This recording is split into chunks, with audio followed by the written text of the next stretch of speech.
یہودیوں کی سازش قرار دیتے ہیں۔ سوال یہ ہے کہ تلمود میں کرونا کا ذکر کس حوالے سے کیا گیا اور یہودیوں کے عقائد کے مطابق کرونا کے لفظی مطلب کیا ہے؟ آج ہم آپ کو دنیا بھر میں پھیلی خونی وبا کی چند ایسی حقیقتیں بتائیں گے کہ آپ کے ہوش اڑ جائیں گے۔ ناظرین گرامی، کرونا وائرس نے اس وقت پوری دنیا کو پریشان کر رکھا ہے۔ اس کے پیچھے کئی سچائیاں بڑی حیرت انگیز ہیں۔ کوئی کہتا ہے کہ یہ قدرتی آفت ہے تو کوئی اسے مغرب کی چالوں سے تشبیہ دیتا ہے۔ کئی ایسے شواہد بھی منظر عام پر آ رہے ہیں کہ جن کو سامنے رکھتے ہوئے ان سازشی تھیوریز پر یقین کرنا پڑتا ہے۔ ایک ایسا ہی حیران کن دعویٰ سامنے آیا ہے جس کے مطابق کرونا وائرس کوئی قدرتی وبا نہیں بلکہ یہودیوں کی ایک بہت بڑی سازش ہے۔ ایک ایسی سازش جسے یہودیوں نے اپنے مسیح کو بلانے کے لیے استعمال کیا ہے۔ یہ ایک ایسا کلمہ ہے جو یہودیوں کی اس سازش کا سب سے اہم حصہ ہے۔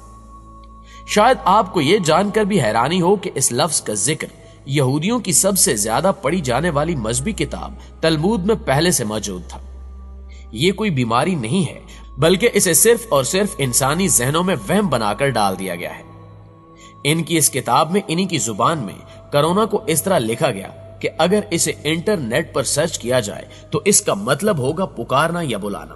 اب آپ سوچ رہے ہوں گے کہ کسے پکارنے کی بات ہو رہی ہے، تو آپ کو آگاہ کرتے چلیں کہ یہ بات ہو رہی ہے یہودیوں کے مسیحا یعنی دجال کی، جس کی آمد پر مسجد اقصی کو شہید کر کے اس کی جگہ ہیکل سلیمانی کو خاص طور پر دجال کے لیے تیار کروایا جائے گا۔ یہودیوں کے مطابق جس وقت ان کا یہ عظیم مسیحا اس روئے زمین پر قدم رکھے گا اس وقت پوری دنیا گھروں میں چھپی ہوئی ہوگی اور پوری دنیا اسے ہی پکار رہی ہوگی۔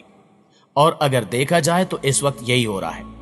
پوری دنیا گھروں میں بند ہو کر ایک ہی لفظ بار بار ادا کر رہی ہے اور وہ لفظ ہے کرونا۔ یہودی عقائد کے مطابق اس کا یہی مطلب ہے کہ پوری دنیا اس وقت یہودی مسیحا کو مسیحا مان چکی ہے۔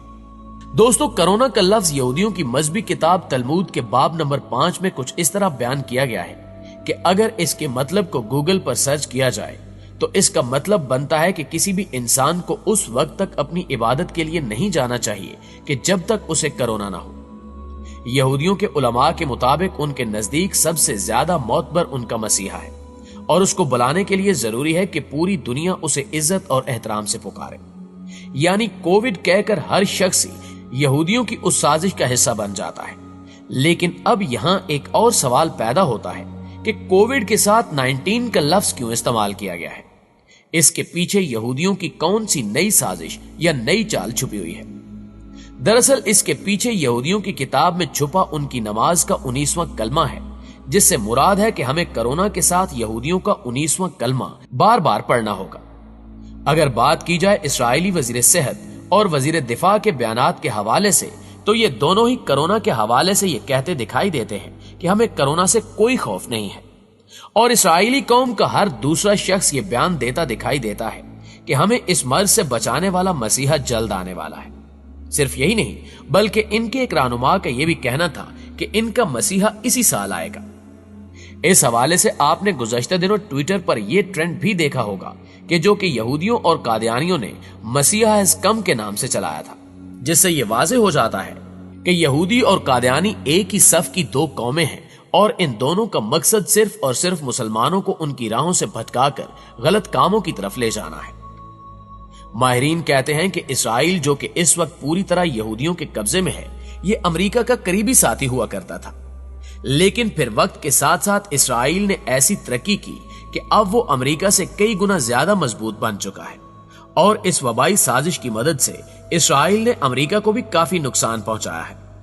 یہودی مسلمانوں کو ان کی عبادت گاہوں سے دور کرنا چاہتے تھے، اور وہ یہ چاہتے تھے کہ مسلمان اپنی سب سے بڑی طاقت یعنی بیت اللہ سے دور ہو جائیں، اور اب وہ اپنے مقصد میں پوری طرح کامیاب ہو چکے ہیں، اور مسلمان اب خانہ کعبہ میں پہلے کی طرح اپنی روحانی عبادات نہیں کر پا رہے، اور یہی ان یہودیوں کا مقصد تھا۔ اب وہ بڑی آسانی سے مسلمانوں کو بھٹکا بھی سکتے ہیں اور ڈرا بھی سکتے ہیں، کیونکہ پہلے جب بھی مسلمانوں پر برا وقت آتا تو وہ روضہ رسول صلی اللہ علیہ وآلہ وسلم کے گرد جمع ہو کر اللہ کے حضور دعا کرتے اور وہ دعا قبول بھی ہو جاتی۔ لیکن اب یہ تاریخ میں پہلی دفعہ دیکھنے کو مل رہا ہے کہ حرمین شریفین کے ساتھ ساتھ پوری دنیا کی مساجد اور عبادت گاہوں کے دروازے مسلمانوں کے لیے بند کر دیے گئے ہیں۔ یہیں سے اندازہ لگا لیں کہ ان کافروں اور ان فاسقوں نے